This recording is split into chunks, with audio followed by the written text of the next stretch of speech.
ان الحمدللہ والصلاۃ والسلام علی رسول اللہ اما بعد اعوذ باللہ من الشیطان الرجیم۔ ناظرین و سامعین، تصور کیجئے ایک ایسی رات کا کہ جب زمین کے تمام راستے بند ہو چکے تھے، جب مکہ کی گلیاں اپنے ہی نبی کے لیے تنگ کر دی گئی اور جب غم کے بادلوں نے رحمت عالم صلی اللہ علیہ وسلم کو گھیر لیا۔ عین اس وقت آسمان کے دروازے کھولے گئے اور ایک ایسی سواری زمین پر اتاری گئی کہ جس کی رفتار کا مقابلہ روشنی بھی نہیں کر سکتی۔ آج کی ویڈیو کے اندر ہم اسی معجزاتی سفر کی تفصیلات کو جانیں گے جسے تاریخ واقعہ معراج کے نام سے جانتی ہے۔ معراج کا سفر محض سیر و تفریح نہیں تھا، بلکہ یہ ایک اعزاز تھا، اور یہ وہ وقت تھا کہ جسے عام الحزن یعنی غم کا سال کہا جاتا۔ آپ صلی اللہ علیہ وسلم کے چچا ابو طالب اور وفادار بیوی حضرت ختیجہ رضی اللہ عنہا رخصت ہو چکی تھی۔ طائف کے میدان میں آپ صلی اللہ علیہ وسلم کو پتھر مار کر لہو لہان کر دیا گیا۔ اس ٹوٹے ہوئے دل اور تنہائی کے عالم میں اللہ تعالیٰ نے اپنے محبوب کو عرش پر بلایا تاکہ دکھایا جا سکے کہ اگر زمین والے ساتھ چھوڑ دیں تو عرش کا مالک ہمیشہ ساتھ رہتا ہے۔ اس سفر کا پہلا مرحلہ اسراء کہلاتا ہے۔ حضرت جبریل علیہ السلام براق لے کر حاضر ہوئے۔ مکہ سے بیت المقدس کا مہینوں کا فاصلہ پلک جھپکتے ہی طے ہو گیا۔ وہاں تمام انبیاء علیہ السلام آپ کے منتظر تھے۔ اس رات مسجد اقصی میں ایک ایسا اجتماع منعقد ہوا جس کی مثال تاریخ انسانی میں نہیں ملتی۔ امام الانبیاء علیہ السلام نے تمام پیغمبروں کی امامت فرمائی، جو اس بات کا اعلان تھا کہ اب ہدایت کی قیادت آپ صلی اللہ علیہ وسلم کے ہاتھ میں ہے۔ اور اسی سفر کے بارے میں قرآن پاک کے اندر اللہ تعالیٰ فرماتے ہیں، سبحان الذی اسری بعبدہ لیلا من المسجد الحرام الی المسجد الاقصی الذی بارکنا حولہ لنریہ من آیاتنا انہ هو السمیع البصیر۔ پاک ہے وہ ذات جو راتوں رات اپنے بندے کو مسجد حرام سے لے کر مسجد اقصی تک لے گئی۔ اس کے ارد گرد ہم نے برکت کی چیزیں رکھی تاکہ وہ ہماری نشانیوں کو دیکھ سکے۔ بے شک اللہ خوب سننے والا اور خوب جاننے والا۔ پھر آغاز ہوا آسمانی سفر کا۔ ہر آسمان پر عظیم انبیاء سے ملاقاتیں ہوئیں۔ جب رسول اللہ صلی اللہ علیہ وسلم آسمان پر پہنچے تو جبریل علیہ السلام نے دروازہ کھلوایا۔ وہاں موجود انبیاء سے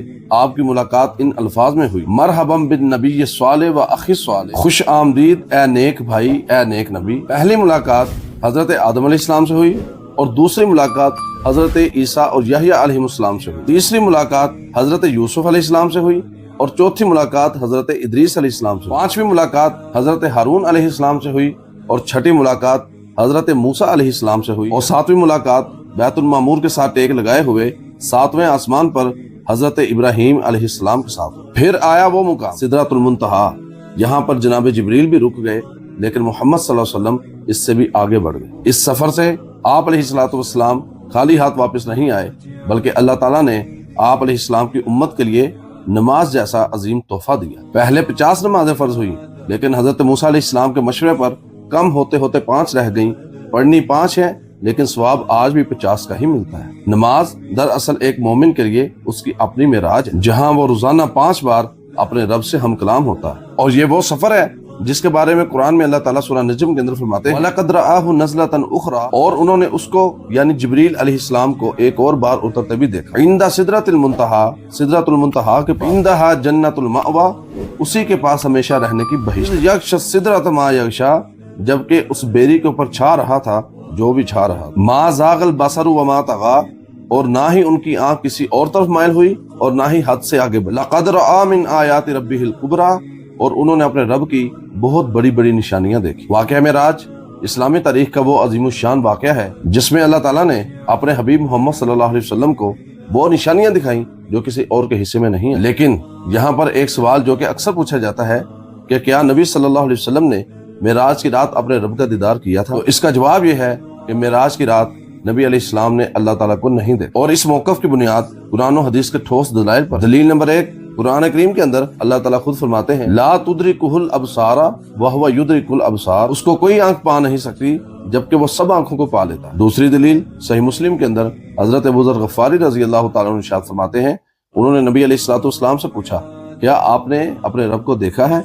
آپ علیہ السلام نے ارشاد فرمایا، نور ان اراہ، وہ تو نور ہے، میں اس کو کیسے دیکھ سکتا ہوں۔ اور تیسری دلیل صحیح بخاری کے اندر اما عائشہ رضی اللہ تعالیٰ عنہ فرماتی ہیں کہ جو شخص تمہیں یہ کہے کہ محمد صلی اللہ علیہ وسلم نے اپنے رب کو دیکھا ہے، اس سے بڑا جھوٹا کوئی نہیں، اس نے بہت بڑا جھوٹ اور بہتان باندھا۔ اور جب حضرت عبداللہ بن مسعود رضی اللہ تعالیٰ عنہ سے سورہ نجم کی آیات کے بارے میں پوچھا گیا کہ وہاں پر دیکھنے سے مراد کیا ہے، تو انہوں نے ارشاد فرمایا کہ وہاں پر دیکھنے سے مراد حضرت جبریل علیہ السلام کو دیکھنا۔ خلاصہ یہ ہے کہ دنیا کی زندگی میں انسانی آنکھ اللہ تعالیٰ کو دیکھنے کی تاب نہیں لا سکتے۔ معراج میں آپ صلی اللہ علیہ وسلم کا اللہ تعالیٰ کے ساتھ ہم کلام ہونا برحق ہے، لیکن دیدار الہی ثابت نہیں۔ مومنین کو اللہ تعالیٰ کا دیدار جنت میں نصیب ہوگا اور وہ اللہ کو ایسے دیکھیں گے جیسے 14ویں رات کے چاند کو دیکھتے ہیں، اور یہ اہل سنت والجماعت کا متفقہ عقیدہ ہے۔ امید ہے کہ اس علمی وضاحت سے آپ کا یہ تصور بھی واضح ہو گیا ہوگا۔ اب سوال یہ ہے کہ یہ واقعہ معراج وہ ہے کہ جس میں اللہ تعالیٰ نے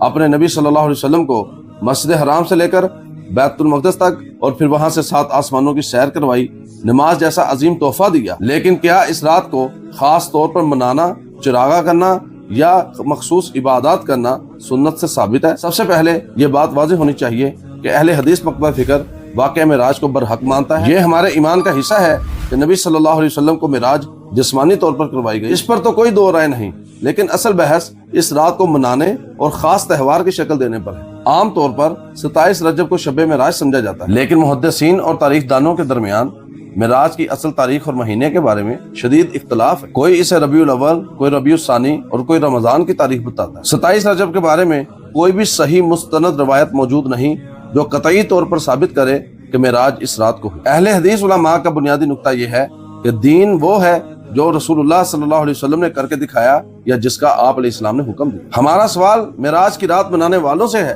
کہ کیا نبی صلی اللہ علیہ وسلم نے یہ رات منائی ہے؟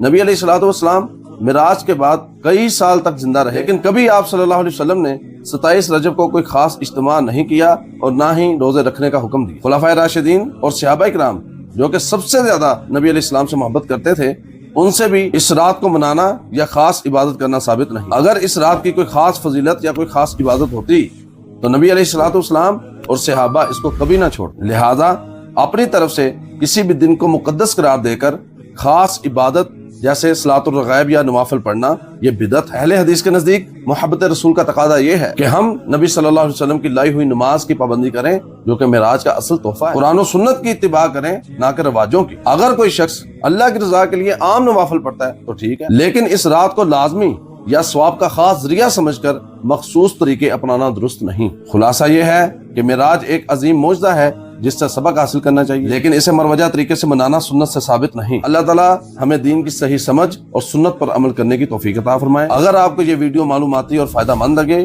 اس کو لائک کریں، شیئر کریں، چینل کو سبسکرائب ضرور کریں۔